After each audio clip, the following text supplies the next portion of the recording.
So, hello guys, what's up? It's me again, si Mima Alicia nyo at nagbabalik ulit para sa ating panibagong video. So, parang tumubong kabuti na naman po guys. Itong si Robin Hood Padilla, talagang pinanis niya po ang taong bayan sa kanyang mga mga binitawang statement na kahit ako, abay nagulat din. Talagang na-shock ako. Yung naging reaction ko like, ha? Talaga ba? Oh, grabe naman yan. Ang tindi. Ganun po guys, yung naging initial reaction ko. Dito nga po guys, sa naging pahayag na panis na mabantot ni Robin Hood Padilla. Alam nyo guys, sa totoo lang naman, suporta naman ako dito sa panukala ni Robin Hood Padilla kung totoo itong kanyang panukala na balak niya nga daw po guys basagin ang mga politician na nag-create ng political dynasty dito sa bansang Pilipinas. So, when we say political dynasty, yung mga magpapamilya, di ba, na pinasok na yung politika. O example, yung mag-iinang Villar, di ba, nandyan na yung nanay, nandyan na yung anak na lalaki, nandyan pa yung anak na babae. Di ba? O, si Cayetano, magkapatid. 'Di ba? May Cayetano na magkapatid diyan. Tapos merong senador, tapos ang asawa niya congressman. Tama nga naman na buwagin itong political dynasty na namumuo dito nga sa bansang Pilipinas dahil unang-una wala pong magandang naidulot itong political dynasty sa bansang Pilipinas, lalo pat yung ibang mga politician ay ginagawa na nga pong business itong politika kasi may pera dito sa politika eh. May pera naman talaga guys kasi nakakapagkulimbat nga ng pera ng taong bayan eh. Biruin mo yearly, almost 300 billion ang nawawalang pera ng taong bayan dito nga po sa mga corruption. So, talaga nga namang saludo naman ako dito kay Robin Hood Padilla. Pero, tatlong pero na yan mga minamahal medyo hindi ako nasa-satisfied eh. Parang, sabi ko nga sa inyo kanina, parang panis na tumubong kabuti na nangangamoy, na utot itong statement ni Robin Hood Padilla. Bakit?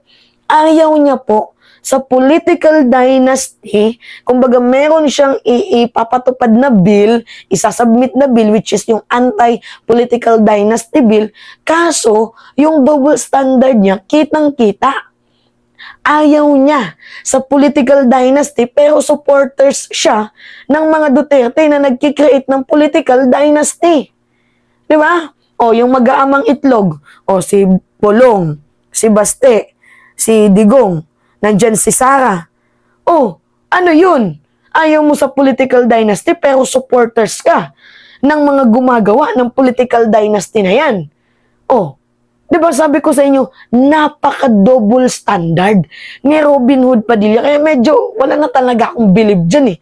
Sabi niya nga din dati, dapat yung may mga pananagutan sa batas ay managot.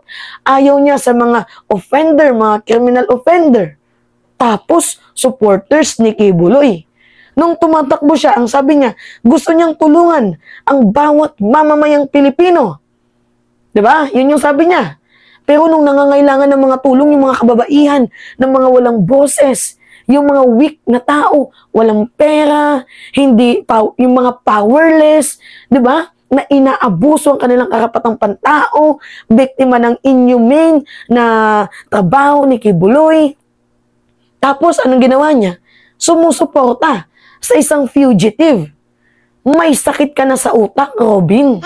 Magbago ka naman. Alam nyo, kung totoo man itong kanyang anti-political dynasty bill, okay. Kaso ang nakikita ko dito, nagpapa-mainstream lang. Nagfe-feeling relevant. Kailan pa gumawa ng tama yan si Padilla? Never po yang gumawa ng tama. Puro lang yan kaetyosan. O, basahin natin to.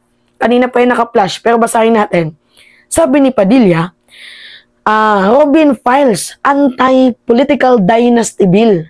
Political dynasty, in effect, have exhausted the resource to attain economic and political dominance while at the same time compromising political competition and undermining accountability. Wow! Magaling. Magaling yung nagsulat ng script ni Robin Hood Padilla. Yun nga lang, gagawa na nga lang kayo ng script. Meron pang butas. Sumingaw yung hangin nyo. Ano yung naamoy namin? Mabantot na hangin. Di ba? Mag-aano kayo ng anti-political dynasty bill pero supporter kayo ng mga gumagawa ng dynasty bill, ng political dynasty. Sa Pilipinas, supporter ka ng mga Bilyar. Di ba? Supporter ka ng mga Duterte. O sinong niloloko mo? Kung totoo, yung political dynasty bill na sinasabi mo, you get all the support. Even me. I will support you, Robin. Diba? Susuportahan kita sa panukala mong yan. Pero ang nangyayari kasi dito, ang taas ng kanyang double standard. Nagigets nyo ba ako, mga minamahal?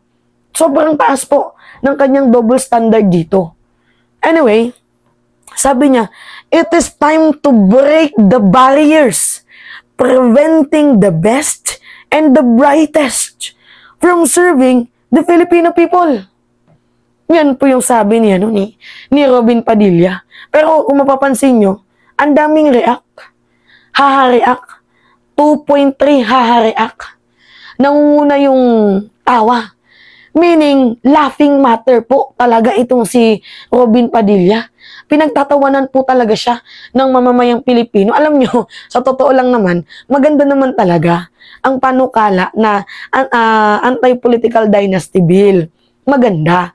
Kaya po siya nagiging laughing matter. Kasi si Robin Padilla yung nagsasalita. Si Robin wala po yung credibility.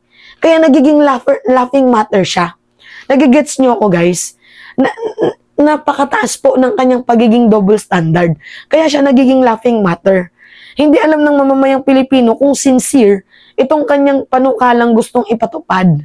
Kahit nga din ako, hindi ko malaman kung may saltik ba to or nakainom na naman ng glutathione. Hindi natin alam. Diba?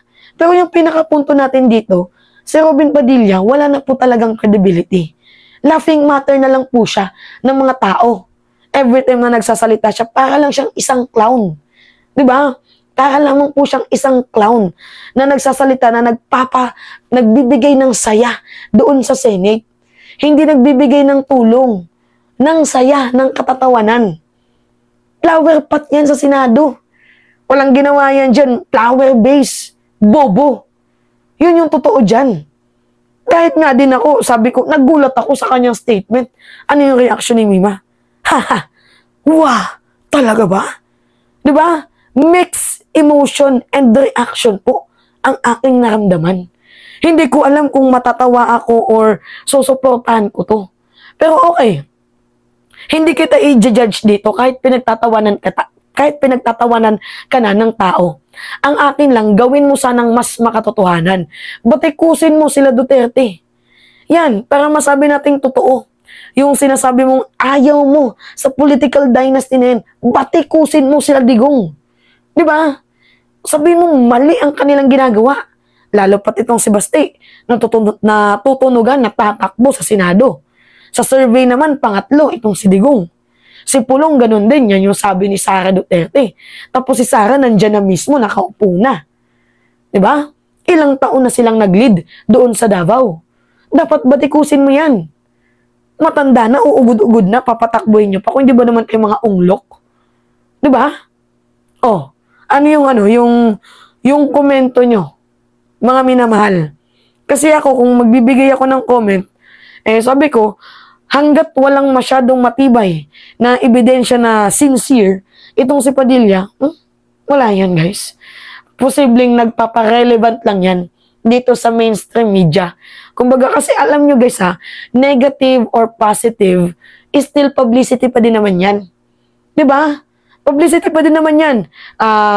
More on promotion sa kanyang pangalan, yung naaalala.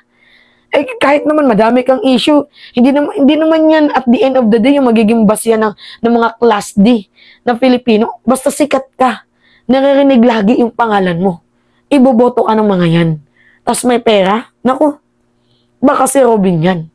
Diba mga minamahal? Anyway, yun lamang po guys. It's me again, si Mima Alicia nyo. At nagbabalik ulit para sa ating panibagong video.